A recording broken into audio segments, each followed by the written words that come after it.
এবারে গণেশ চতুর্থীর কয়েকটি বিশেষ টোটকা। নমস্কার, আমি শ্রী শুভাশিস জ্যোতিষ শাস্ত্রী। আমার ইউটিউব চ্যানেলে আপনাকে স্বাগত। আজকে আমার এই ভিডিওতে জানাবো এবারে গণেশ চতুর্থীর কয়েকটি টোটকা বা প্রক্রিয়ার কথা। এর সাথে আমি জানাবো এবারে গণেশ চতুর্থী কবে পড়েছে, কখন পড়েছে, আর এই গণেশ চতুর্থীতে কি করবেন কি করবেন না। ভিডিওটি শুরু করার আগে প্রথমে আপনাদের কয়েকটি কথা জানিয়ে রাখি। যারা আমাকে ফোন করতে চাইছেন তারা প্রতিদিন সকাল 9টা থেকে বেলা 11টার মধ্যে ফোন করবেন, তখন আমি আপনার সাথে ফোনে কথা বলবো। এছাড়া অন্য সময় ফোন করবেন না, কারণ আমি অন্য সময় ফোনে কথা বলতে পারবো না, এখন অন্য অনেক কাজে ব্যস্ত থাকি। আর কেউ আমাকে হোয়াটসঅ্যাপ ভয়েস কল বা হোয়াটসঅ্যাপ ভিডিও কল করবেন না, আমি হোয়াটসঅ্যাপ কল রিসিভ করি না। তবে হোয়াটসঅ্যাপে আপনি SMS বা মেসেজ করে লিখে পাঠাতে পারেন, আমি চেষ্টা করব তার উত্তর দেওয়ার। যারা আমার সাথে চেম্বারে এসে দেখা করতে চাইছেন তারা কোন চেম্বারে আসবেন এটা 2-1 দিন আগে আমাকে ফোন করে কনফার্ম করবেন। আমি তখন সেই চেম্বারের ডিটেলস, অ্যাড্রেস এবং কখন আসবেন সেটাও আপনাকে জানিয়ে দেব। তো করব না দেরি, চলুন শুরু করি।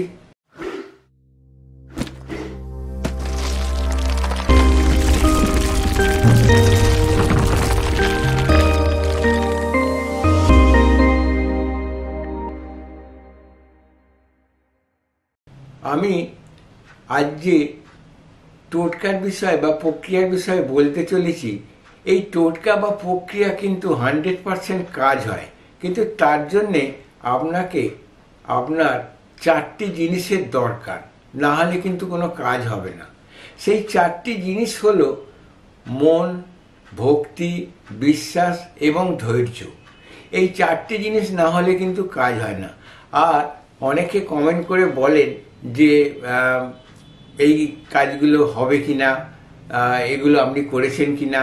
আমি কিন্তু যেসব টোটকা এখানে দিই, এই ভিডিওতে দিই আমার চ্যানেলে, এগুলো কিন্তু সকলেই উপকৃত হয়েছে বলেই আপনাদেরকেও জানাই। সুতরাং আপনি মন, ভক্তি, বিশ্বাস এবং ধৈর্য নিয়ে করে দেখুন, আপনিও নিশ্চয়ই এর সুফল পাবেন। প্রথমে বলি এবারে এই গণেশ চতুর্থী কবে পড়েছে। এবারে গণেশ চতুর্থী পড়েছে আগামী 20শে ভাদ্র 1431 সাল শুক্রবার বেলা 12টা 16 মিনিট থেকে। ইংরেজি এই দিন 6 সেপ্টেম্বর 2024 সাল। এই দিন শুক্রবার বেলা 12টা 16 মিনিট থেকে পড়ে যাচ্ছে গণেশ চতুর্থী। পরের দিন অর্থাৎ শনিবার 21শে ভাদ্র 1431 সাল, ইংরাজি 7 সেপ্টেম্বর 2024 সাল দুপুর 2:13 মিনিট পর্যন্ত। এই সময়ের মধ্যেই এই চতুর্থী থাকছে, গণেশ চতুর্থী থাকছে। একটি কথা বলি, এবারে কিন্তু এই গণেশ চতুর্থী শুক্রবারের বদলে শনিবারই পালন করা হচ্ছে সারা দেশে। তো শনিবারই গণেশ চতুর্থীর ব্রত, গণেশ চতুর্থী পূজা সব কিছুই এই শনিবার দিনই, অর্থাৎ ইংরাজি 7 সেপ্টেম্বর 21শে ভাদ্র এই দিনই সব কিছু পালন করা হবে। তো আমি যেসব আজকে এই টোটকা বা প্রক্রিয়ার কথা বলবো, সেগুলো আমার মনে হয় এই সময়ের মধ্যে অথবা শনিবার দিন দুপুর 2:13 মিনিটের মধ্যে করবেন। প্রথমে বলি আজকের এই ভিডিওটি তাদেরই জন্যে, বিশেষ করে যারা ব্যবসা করেন এবং যাদের বাধা আসছে, সকল কাজেই বাধা আসছে, এবং যাদের বিশেষ করে বিবাহে বাধা আসছে, আর যাদের পা ঘটিত কোনো সমস্যা আছে, পায়ে ব্যথা, পায়ের যন্ত্রণা, চলতে গেলে কষ্ট, এই সকল ব্যাপার যাদের রয়েছে, এবং যাদের বিবাহে বাধা, কাজকর্মে বাধা, আর যারা ব্যবসা করেন, তাদের জন্যেই কিন্তু আজকের এই বিশেষ ভিডিওটি আমি আপনাদের সামনে তুলে ধরছি। প্রথমে বলি এই গণেশ চতুর্থীর দিন আপনি নিরামিষ আহার করুন। এই দিন আমিষ খাবেন না, নিরামিষ আহার করুন। উপোস করে থাকতে হবে না, তবে নিরামিষ খান। আর একটি কথা, এই দিন কোনো রকম নেশার দ্রব্য গ্রহণ করবেন না, অন্তত এই চতুর্থী থাকাকালীনই নেশার দ্রব্যটা গ্রহণ না করতে পারলেই ভালো হয়, চেষ্টা করুন। আর একটি কথা বলি, সেটি হচ্ছে এই দিনে এই গণেশ চতুর্থী থাকাকালীন আপনি বাড়ি ছেড়ে, বাড়ি ফাঁকা করে কোথাও যাবেন না। বাড়িতে যেন কেউ না কেউ থাকে। যদি আপনার কোনো প্ল্যান হয়ে থাকে যে বেড়াতে যাবেন, কোথাও ঘুরতে যাবেন, তাহলে আপনি যেতে পারেন, কিন্তু বাড়িতে কাউকে রেখে আপনি যাবেন। বাড়ি ফাঁকা করে কিন্তু আপনি কখনোই যাবেন না। আর এই দিন, এই গণেশ চতুর্থীর দিন কোনো রকম ঝগড়া ঝাঁটি অশান্তি করবেন না, কোনো খারাপ কাজেও লিপ্ত থাকবেন না। আমরা সকলেই জানি গণেশের বাহন ইঁদুর। তো অনেকের বাড়িতেই এই ইঁদুর কিন্তু খুব উৎপাত শুরু করে, নানা অনিষ্ট করে, নানা রকম ক্ষতির চেষ্টা করে। তবে এই গণেশ চতুর্থীর দিন আমি একটি কথা বলবো, এই দিন অন্তত আপনি ইঁদুরকে মারবেন না, কোনো ক্ষতি করবেন না, ইঁদুরের কোনো ক্ষতি করবেন না, ইঁদুরকে আপনি মারবেনও না, বরং এই দিন আপনি ইঁদুরকে কিছু খেতে দিন, এতে কিন্তু আপনার ভালোই হবে। প্রথমে বলি, যারা এই গণেশ চতুর্থীর দিন গণেশকে স্থাপন করবেন, প্রতিষ্ঠা করবেন, তাদের কথা। যারা এই দিন গণেশকে স্থাপন করবেন বা প্রতিষ্ঠা করবেন, আপনি যখন গণেশ কিনবেন তখন গণেশের মূর্তি যেন বসা হয়। দাঁড়ানো মূর্তি আপনি নেবেন না, বসা মূর্তি আপনি নেবেন গণেশের, এটি আপনি মাথায় রাখুন। আর একটি কথা, এই গণেশের মূর্তি যে কোনো রঙের নিতে পারেন, কিন্তু সেই রঙগুলি হলো সাদা, লাল, গোলাপি এবং হলুদ। এই রঙের কোনো গণেশের মূর্তি আপনি নেবেন, এছাড়া অন্য কোনো রঙের নেবেন না। সাদা, লাল, গোলাপি এবং হলুদ রঙের গণেশের মূর্তি নেবেন। আর একটি কথা বলি, গণেশকে নেওয়ার সময় যখন আপনি গণেশ কিনবেন, তখন আপনি দেখবেন গণেশের সুরটি যেন বাঁ দিকে থাকে, গণেশের সুরটি যেন গণেশেরই বাঁ দিকে থাকে। আপনি যখন তাকে দেখবেন আপনার ডান দিকে থাকবে, কিন্তু গণেশের দিক দিয়ে গণেশের যেন বাঁ দিকে থাকে। আমি একবার দেখিয়ে দিচ্ছি, এই রকম ধরনের দেখুন, এখানে ঠিক গণেশের সুরটি বাঁ দিকেই আছে। ঠিক এই ধরনেরই আপনি কোনো গণেশের মূর্তি জোগাড় করবেন। আর অনেকে এই গণেশ চতুর্থীর দিন লক্ষ্মীকেও প্রতিষ্ঠা করেন, স্থাপন করেন। তো সেক্ষেত্রে একটি কথা আমি বলে রাখি, লক্ষ্মীকে যদি আপনি রাখেন তাহলে গণেশের ডান দিকে আপনি রাখবেন। গণেশ যেদিকে থাকবে সেই তার ডান দিকেই আপনি লক্ষ্মীকে রাখবেন।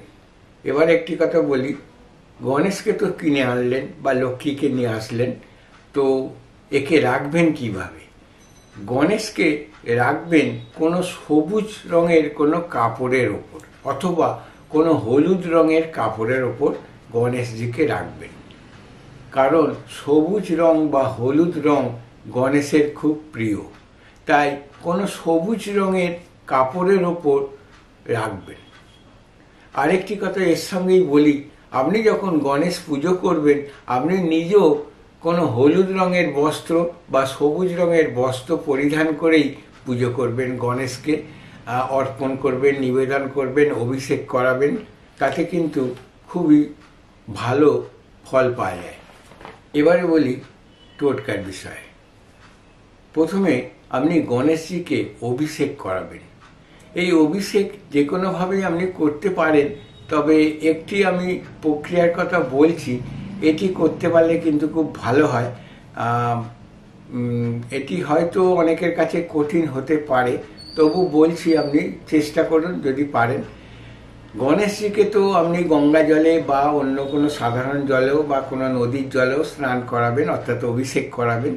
কিন্তু এই স্নানের জলে, গঙ্গা জলের সাথে বা এমনি শুদ্ধ কোনো জল বা নদীর কোনো জলের সাথে যদি আপনি একটু সমুদ্রের জল মেশাতে পারেন, তাহলে কিন্তু খুব ভালো হয়।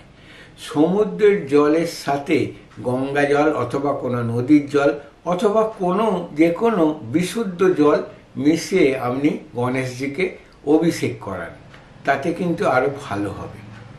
আর এই অভিষেক করানোর পর আপনি গণেশজিকে দুর্বা ঘাস দিন।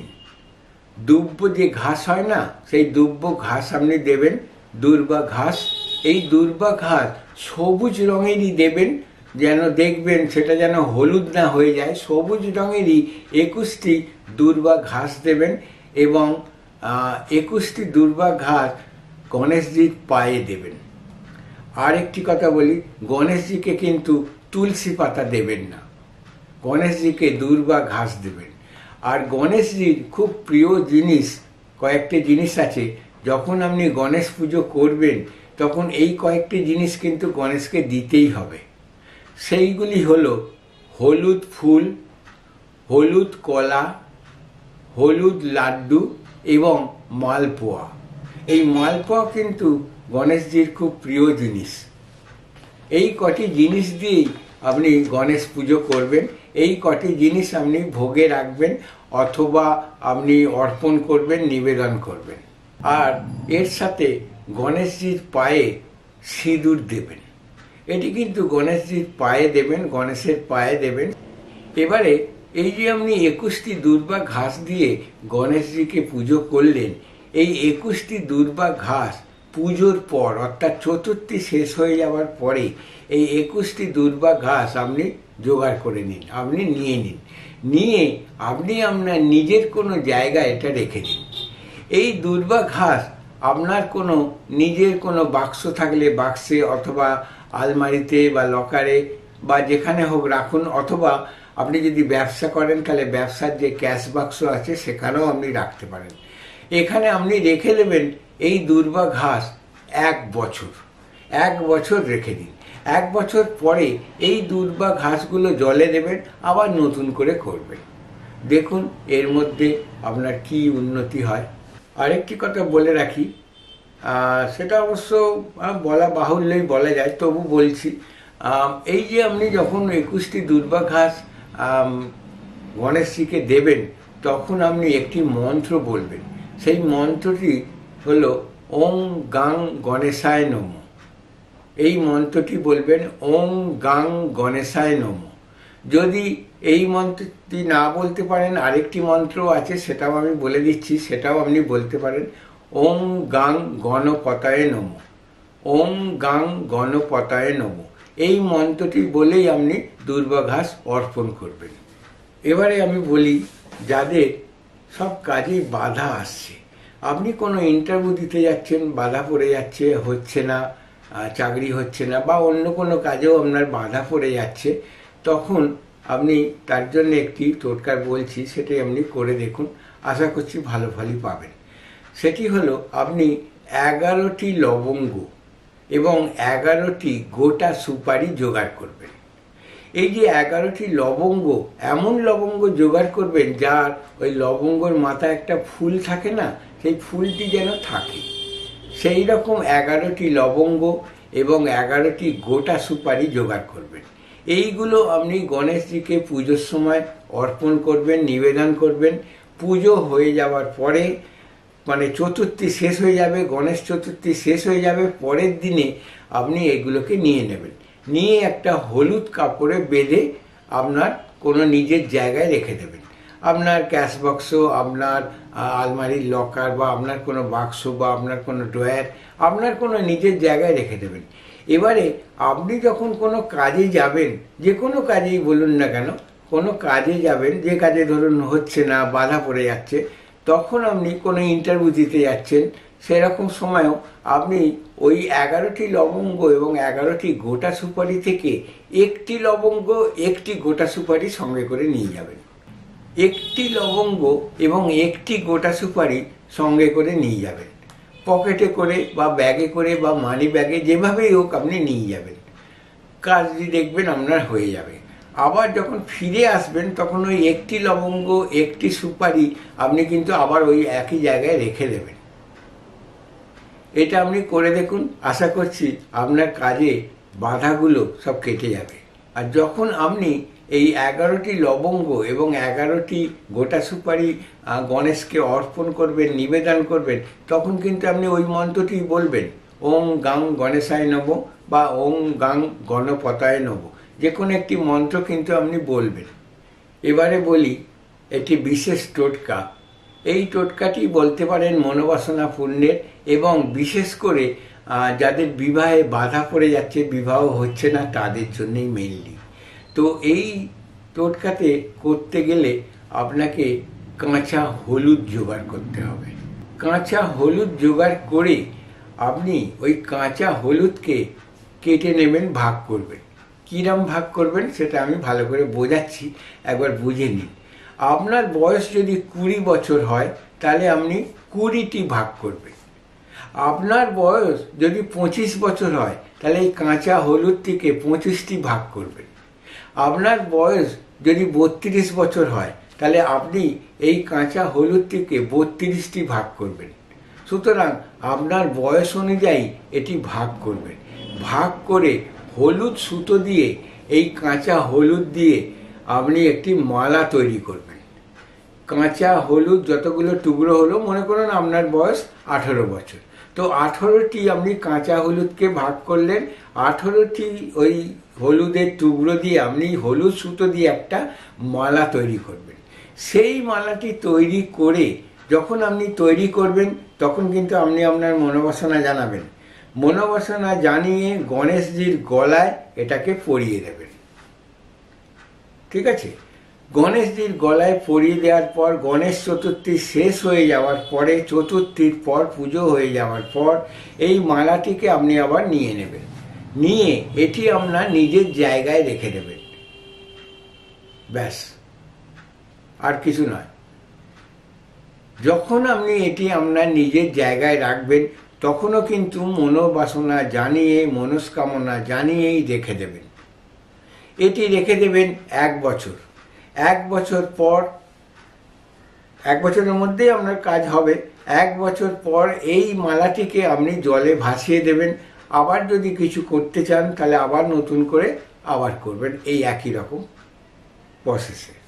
এবারে আসি যাদের পায়ের সমস্যা হচ্ছে, পায়ের কোনো প্রবলেম, পায়ে ব্যথা, পায়ের যন্ত্রণা, চলতে গেলে অসুবিধে হচ্ছে, চলতে পারছেন না, উপর নিচু সিঁড়ি দিয়ে ওঠানামা করতে পারছেন না, এই যে যাদের প্রবলেম আছে তাদের জন্য আমি বলছি, আপনি এই গণেশ চতুর্থীর দিন আপনি গণেশজির পেটে হাত বোলান। গণেশজির পেটে আপনি হাত বোলাবেন। যখন হাত বোলাবেন তখন মনোবাসনা জানিয়েই হাত বোলাবেন, যাতে আপনার পা ঠিক হয়ে যায়, সেই হিসাবে আপনি হাত বোলাবেন। দেখুন আপনার পা ভালো হয় কিনা, পায়ের যন্ত্রণা বা পায়ে ব্যথা চলে যায় কিনা। সব শেষে একটি বিশেষ টোটকার কথা বলি। এটিও কিন্তু মনোবাসনা পূর্ণেরই টোটকা বলা যায়। এতে আপনার বিবাহের ব্যাপারও আপনি করতে পারেন, যে কোনো আপনার মনোবাসনা। তবে হ্যাঁ, বশীকরণ নয়, বশীকরণ নয়, কোনো মনোবাসনা পূর্ণ। আপনার বিবাহ হচ্ছে না, বিবাহ হতে দেরি হচ্ছে, বাধা পড়ছে, চাকরি হচ্ছে না, চাকরিতে বাধা পড়ছে, পরীক্ষায় ভালো ফল হচ্ছে না, পরীক্ষায় ভালো ফল করার জন্যে, এই সব কারণেই এটা করা। বা আপনার কোনো শারীরিক অসুস্থতা আছে, সেটা যাতে ভালো হয় তার জন্যে এই জিনিসটি আমি বলছি। ভালো করে শুনুন এবং করে দেখুন, আশা করছি ভালো ফল দেবে, কারণ ইতিমধ্যেই অনেকে করে ভালো ফল পেয়েছে। তো যাই হোক, এইটি করতে গেলে আপনাকে নিজের হাতে একটি লাড্ডু তৈরি করতে হবে। আপনাকে নিজের হাতে একটি লাড্ডু তৈরি করতে হবে। একটি বা দুটি বা তিনটি বা যা হোক, মোট কথা লাড্ডু তৈরি করতে হবে আপনাকে নিজের হাতে। দোকান থেকে কিনে আনলে কিন্তু হবে না, আপনাকে নিজের হাতেই তৈরি করতে হবে একটি লাড্ডু, এবং সেটি হলুদ লাড্ডুই হওয়া চাই। হলুদ রঙের কোনো লাড্ডু আপনি ঘরে বসেই তৈরি করবেন। তৈরি করার পর সেই লাড্ডুটি, একটি বা দুটি বা তিনটি বা চারটি যাই হোক, তো সেই লাড্ডুটি আপনি গণেশজিকে পুজোয় ভোগ হিসাবে নিবেদন করবেন, অর্পণ করবেন, ভোগ হিসাবে দেবেন। পুজো হয়ে যাওয়ার পরে সেই লাড্ডুটি নিয়ে একটি বা দুটি বা তিনটি যতই করেন, সেই লাড্ডুটি আপনি কোনো বয়স্ক ব্যক্তিকে খাওয়াবেন। যখন আপনি খাওয়াবেন তখন আপনি মনোবাসনা জানিয়েই খাওয়াবেন। যখন আপনি লাড্ডুটি তৈরি করবেন তখনও আপনি আপনার মনোবাসনা জানিয়েই তৈরি করবেন। আর এই বয়স্ক ব্যক্তি, আপনার যদি কোনো দাদু থাকে, কোনো ঠাকুমা থাকেন, কোনো দিদা থাকেন, কোনো জ্যাঠা থাকেন, কোনো কাকা থাকেন, পিসি থাকেন, বা অন্য যে কোনো আপনার রিলেটিভদের মধ্যে না হলেও হবে, কোনো বয়স্ক ব্যক্তিকে আপনি খাওয়াবেন, ব্যাস। আর যখন খাওয়াবেন মনোবাসনা জানিয়েই খাওয়াবেন। করে দেখুন, খুব তাড়াতাড়ি এর ফল পাবেন। তো এই ছিল আজকে আমার এই ভিডিওটি যদি ভালো লেগে থাকে তাহলে লাইক করবেন, শেয়ার করবেন, আর যদি না ভালো লেগে থাকে তাহলে ডিসলাইক করবেন। আমার চ্যানেলের ভিডিওগুলো যদি আপনার ভালো লেগে থাকে, যদি আপনার কোনো কাজে লেগে থাকে, তাহলে আমার চ্যানেলটিকে সাবস্ক্রাইব করে বেল আইকনে ক্লিক করে দেবেন। তাহলে আমার পরবর্তী ভিডিওর নোটিফিকেশন আপনার কাছেই প্রথম চলে যাবে। ভালো থাকবেন, সুস্থ থাকবেন, নমস্কার।